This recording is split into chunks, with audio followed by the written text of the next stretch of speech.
বাবা, মাছ ধরার লোকজন কত! মাছ ধরবো কি? গাছ বসানোর মধ্যে দেখো এই একটা বকুল গাছ হয়ে গেছে, বেশ ভালোই বড়। বীজ বসিয়েছিলাম, বাবা দুখানা বীজ এনে দিয়েছিল, এখান থেকে গাছ বসানো শুরু করেছি। বড় মেজো ছোট এই রে যাবো, এটা ওর কি কথা? বাবা বসেছে নিচে, বাবার স্থান নাকি নিচে, খাবার খাবো। মাটি ফুড়েই তো ওঠে। এখন একটুখানি চিন্তা ভাবনা করলাম যে এই জায়গার ঘাসটা একটু কাটতে হবে। কেমন আছো সবাই? বৃষ্টির দিনের ভ্লগে সবাইকে স্বাগত। আজকে সারাটা দিন কি করব সেটা আমিও জানি না, তোমরা দেখতে পাবে। পুরো ভ্লগটা দেখো সারাদিন কি কি করি, কারণ বাড়ির বাইরে বেরোতে পারছি না, কিছু করতে পারছি না। আগে চলো ভ্লগটা শুরু করি, তারপর সব গল্প করছি। আপাতত বাবাকে দেখতে পাচ্ছ ব্যাকগ্রাউন্ডে, মানে পেছনের দিকে বসে আছে আর খাওয়া দাওয়া করছে। তো খাচ্ছে কি, রুটি দিয়ে চা খাচ্ছে। একবার সকালবেলা চা খাওয়া হয়ে গেছে আমাদের, এবার ঘুমাচ্ছিলাম, বারবার ঘুম ভেঙে যাচ্ছে, কারণ সারা রাত্রি বৃষ্টি হয়েছে, ঠান্ডা ঠান্ডা ওয়েদার রয়েছে। এরকম ওয়েদার হলে ভালো লাগে এত গরমের পরে, কিন্তু বৃষ্টি হলে বাইরে বেরোনো যায় না, কাদা প্যাচ প্যাচে, এটাই যা। এবার একবার আমরা বলি যে বৃষ্টি হ, আর বৃষ্টি হলে তাতেও আমাদের অসুবিধা, কি আর করা যাবে। আপাতত চাটা খাই, মা এখনো আসেনি। চায়ের কালার তো বেশ ভালোই করেছে বাবা। তো বাবা, তুমি কি চা দিয়ে রুটি খেয়ে নিলে? তাহলে তুমি এখন আমাকে চাটা দিচ্ছ, আমার তো খিদেটা মরে যাবে। তুমি পুট করে রুটি খেয়ে নিলে তোমার খিদেটা আর পাবে না, এটা ঠিক? চলো উঠে চালে, চলো উঠে প্লাস্টিকটা দিই, চলো জল পড়ছে। আচ্ছা, তো বাবা একটা বেশ ভালো আজকে বৃষ্টির দিনে কাজ পেয়েছে, সেটা হচ্ছে লুকিয়ে লুকিয়ে আমার ওই অ্যাকোরিয়ামের মাছগুলোকে দেখা। কারণ হচ্ছে মাছগুলো সহজে বেরোচ্ছে না, আমি অনেকটা যদি জুম করি, দেখো এখন কেউ নেই, এই দেখো ঠিক বেরিয়েছে, ঠিক ওই দরজার সামনেটাতে গেলেই পুট করে ওটা ঢুকে যাবে। কারণ এত ভয় পাচ্ছে, আমি তো সেজন্য তোমাদের ভিডিও করেও দেখাতে পাচ্ছি না, কারণ সামনে গেলেই ঢুকে যাচ্ছে। আমি রোববার যে নিয়ে আসলাম তারপর থেকে একবারও প্রপার ভিডিও করে দিতে পারিনি তোমাদেরকে, কারণ মানে পাচ্ছি না, কি করব, মানে ঢুকে ঢুকে যাচ্ছে ওদিকে। এবার খাবার দিচ্ছি যখন, তখন হচ্ছে খাচ্ছে, কিন্তু মানে সঙ্গে সঙ্গে আসছে না। যদি আমি এদিক ওদিক চলে যাই তখন আসছে। এবার তাহলে আমাকে একটা কাজ করতে হবে, ওদের খাবার দিয়ে ফোনটাকে স্ট্যান্ডে বসিয়ে রেখে দিতে হবে। এবার 5 মিনিট 10 মিনিট ফোনটা থাকবে, তাহলে তোমাদের ক্লিপ দিতে পারবো। সেটা আমি দেখছি কি করা যায় আজকে দুপুরবেলাতে। হ্যাঁ, দুটো বেরিয়েছে, ও 4টেই বেরোবে। তো দেখছি কি করা যায়, আপাতত মা আসুক তারপরে আসছি। তো চা খেতে খেতেই মা চলে এসছে। মা চা খাবে একটু? তো মাঝে দেখো হেঁটে হেঁটে গেছিল, বলছিলাম এত দেরি করছে কেন, তো চলে এসছে। শুনতে পেয়েছে মনে হয় যে আমাকে ডাকছে, ওই জন্য তাড়াতাড়ি করে চলে এসছে।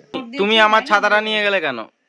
তুই তো নিজেই বললি বড় ছাতা নিয়ে যাও, তা বলে নিয়ে চলে যাবে তুমি আমার ছাতা, আমি তোমার ছাতা নিই? অসুবিধা এরকম বড় ছাতা নিয়ে বিচ্ছি লাগে, একটা রাস্তা দিয়ে দাদুর ছাতা নিয়ে যাবো। কি ছাতা?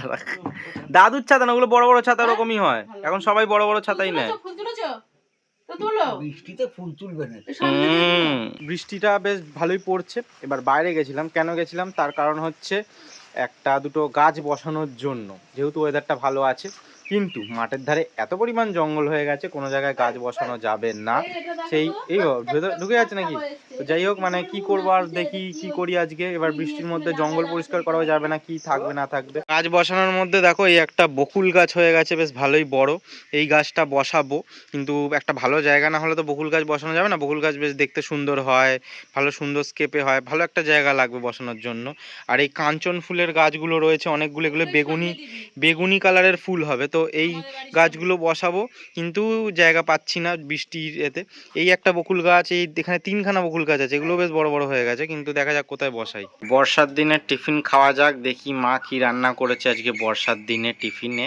বড়, হ্যাঁ বড় মেজো ছোট, এই রে যাবো, এটা ওর কি কথা? লাইন দিয়ে বসেছি। তো বাবা বসেছে নিচে, বাবার স্থান নাকি নিচে, বলছে আমি নিচে খাবো, প্রকৃতির হাওয়া খাবো আর খাবার খাবো। মাটি ফুড়েই তো ওঠে। বাবা মাটির মানুষ, আর আমরা হচ্ছে কি যেন বড়লোকি চাল। তো যাই হোক, আমরা এখন টিফিন খাবো, মা তো কিছু বলছে না, আমরা সোফা, আমরা মেজে। তো যাই হোক, তরকারি করেছে মা আলু, আর এটা কি দিয়েছে আবার, গাজর, আলু গাজর দিয়ে তরকারি করেছে, রুটি আছে, আর দেখো ঠোঙার মধ্যে কি রয়েছে, দানাদার। চলো বৃষ্টি স্পেশাল। এদিকে আবার আওয়াজ পাচ্ছি ফুটবলের, মানে বৃষ্টি হচ্ছে যেহেতু ফুটবল খেলবে। হ্যাঁ, এর আগেও একদিন মেঘলা ছিল, খেলছিল, গাছ আবার বৃষ্টির মধ্যে খেলবে, বেশ ভালো। এখন বেজে গেছে 1টা 5, এবার 1টা 30-এ জল চলে যায়। কিন্তু এখন একটুখানি চিন্তা ভাবনা করলাম যে এই জায়গার ঘাসটা একটু কাটতে হবে, কারণ অনেকটা বড় হয়ে গেছে ঘাসটা। আমরা যাবো আসবো, ঘাসে লাগবে ঠিক আছে, কারণ লোকজন আসলেও অসুবিধা হবে, আর বৃষ্টি যা হচ্ছে আর বললো বৃষ্টি হবে, জন্য বেরিয়ে পড়েছি ওইখানে ঘাসটা একটু কাটবো।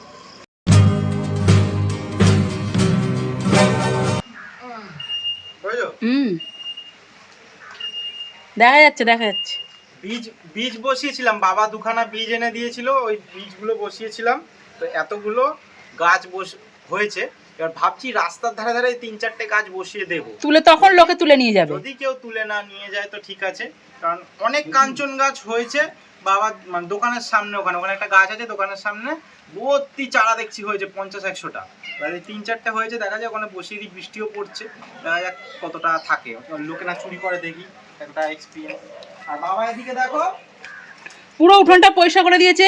পুরো উঠোন পরিষ্কার হয়েছে। কদিন আগে যখন কাজ হচ্ছিল, যারা ব্লগ দেখো তারা জানো, পুরো এখানটা পুরো জঙ্গল মতন হয়ে গেছিল সব, মানে এত জঙ্গল হয়ে গেছিল, সেখান থেকে পুরো পরিষ্কার করে দিয়েছে সব জায়গা পুরো। আর এটার অবস্থা দেখো, বিস্কুট দিলাম, এ খালি বিস্কুট খাচ্ছে, এসে ওরা কাজ করছে ওদের সাথে সাথে। বিস্কুট দিলাম তো, এ দেখো, হ্যাঁ একটা গোটা বিস্কুট দিয়েছি গোটা। এ দেখো এসে প্যাঁ প্যাঁ করছে। কি চাই তোর? এটা আমার কাছে চলে আসবে শুভদা। হ্যাঁ আসবে না কিছু, যা চলে যা যা। গাছ বসিয়ে দিয়ে চলে এসেছি, সেটা তোমাদের দেখানো হয়নি, তোমাদের একটু বাদে দেখাচ্ছি। কিন্তু এখন প্ল্যান আছে মাছ ধরতে যাওয়ার গঙ্গাতে। এবার যা মেঘলা করেছে জানি না হবে কি না, খেতে খেতে না আবার বৃষ্টি চলে আসে। আমি আগেই যেতাম খাওয়া দাওয়ার আগে, কিন্তু জোয়ার হয়নি বলে যেতে পারিনি। আজকে খাওয়া দাওয়ার ভিডিওটা দেখানোর উদ্দেশ্য ভুলভাল বলেছি, তো যাই হোক। তো এই যে খারগোল পাতা তুলে দিয়েছি, মা খারগোল পাতা বেটেছে, থ্যাংক ইউ। এবার গলা না চুলকায়, বৃষ্টি হয়েছে। হ্যাঁ লেবু আছে, ও ঠিক আছে। তো খারগোল পাতা আমার খেতে খুব ভালো লাগে, একদিন একটা দেখেছিলাম বান্ডিল, তো একটা কাকা নিয়ে চলে গেছিলো। যাই হোক, আর মা করেছে মাছের তরকারি, এটা আবার কি কুমড়ো শাক করেছে, সব খাবো না, মাছের তরকারি মটর ডাল দিয়ে রসুন ফোড়ন দিয়ে খেয়ে দেখ, না আমার ভালো লাগার দরকারই নেই, না না না না না না খেতে হবে না। বাবা বলছে আমি না খেলে নাকি ভাত খাবে না, ও তুমি খাও, নতুন রেসিপি খেয়ে দেখ, খাও। বেরিয়ে পড়েছি ছাতা নিয়ে, বৃষ্টি পড়ছে, মনে হচ্ছে মাছ ধরাটা ক্যান্সেল করতে হবে। গাছটা যে বসেছি দেখাচ্ছি, থেকে গাছ বসানো শুরু করেছি, একদম পরপর ওই দিক অবধি রয়েছে। তো এই একখানা গাছ বসিয়েছি, দেখতে পাচ্ছ লাঠি দিয়ে কেমন বেঁধে দিয়েছি। আর চলো এখানে যাই, এই একখানা গাছ বসিয়েছি, একটু দূরে দূরে বসিয়েছি, একটু বড় হয় তো, চুরি করে না নিয়ে গেলে বড় হবে, তো এটাও লাঠি দিয়ে বেঁধে দিয়েছি সব কটাই। একটু চলো, লাইট পোস্টের এই দিকে আবার বেঁধেছি। তো চলো, এই একখানা অনেক বড় বড় হয়ে গেছে, লম্বা লম্বা গাছগুলো, তো অসুবিধা হবে না কোনো। আর এই একটা, এই গাছটা একটু ছোট ছিল, তো এই একটা ওই 4টে গাছ, এখান থেকে শুরু করে এই লাইট পোস্টের এদিকে দুখানা, এই একখানা আর ওই দিকে দুখানা। কেমন হয়েছে চটপট করে বলে ফেলো কিন্তু, ঠিক আছে। আর এদিকে মনে হচ্ছে কেউ মাছ ধরছে, বাবা মাছ ধরার লোকজন কত, মাছ ধরবো কি কোনো সময় এসে, এত লোকজন যদি মাছ ধরে, মাছ কোথায় এত। ক্যান্সেল। অনেকক্ষণ দাঁড়ালাম গঙ্গার ঘাটে মাছ ধরার ওখানে, মাছই খাচ্ছে না, তো আমি যদি যেতাম সেই বসে থাকতেই হতো, তার থেকে আজকে যাইনি, ভালো করেছি। আর তার মধ্যে এতজন লোক, ওই ভালো লাগে না গায়ের ওপর দিয়ে মাছ ধরতে। আবার কেমনভাবে পেছন ঘুরে এদিকে আম খাচ্ছে দেখো, মানে তোমার কি কেউ খেয়ে নেবে তোমার ভাগেরটা? হ্যাঁ আলো জ্বালুনি অন্ধকারের মধ্যে ঘুরে এতগুলো আম খাবে? খাওনি না, আম খাওয়া যাক। তাহলে মাছ ধরা তো হলো না, প্ল্যান ক্যান্সেল হয়ে গেল। সেজন্যই তোমাদের বললাম প্রথমেই ব্লগের শুরুতে যে কি করবা যে সারাদিন জানি না, বৃষ্টির জন্য মাছ ধরাটা ক্যান্সেল হয়ে গেল। যদি মাছ ধরতে যেতাম 4-5টা মাছ পেতাম, একদিনের ঝোল ভাত হয়ে যেত। দেখো মজা করছি, এমনি শখ করে মাছ ধরতে যাই, পেলে পেলাম, না পেলে না পেলাম। কিন্তু এই বৃষ্টির মধ্যে ছাতা হাতে মাছ ধরাও যাবে না, আর বৃষ্টিতে ভিজতে চাই না। তো দেখছি কবে মাছ ধরতে যাই, সব রেডি করে রেখেছি, মাছ ধরতে তো যাবো অবশ্যই, সেটা তোমাদের পরে দেখাবো খুনি। আজকের জন্য এখানেই টাটা বলছি, সবাই ভালো থেকো, সুস্থ থাকো।